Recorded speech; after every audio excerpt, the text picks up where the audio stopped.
gangster Anderson, aka Bobrisky. Oh my God, it's Field Town. I owe my saving, I tell you now, I must say, oh brother. What can't tell me? And not satisfied for you. I owe my saving, I tell you now, I must say, oh mama. What can't tell me? And not satisfied for you.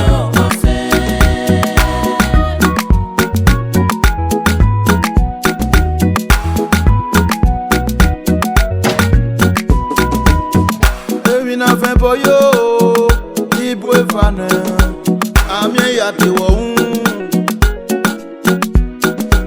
deritaye. Yo so say yo na, Not satisfied for you. erunda o, nuna gbawa, obesi owa iyeke. Oseme no seme, obana teme me mawe.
Wakiri wo.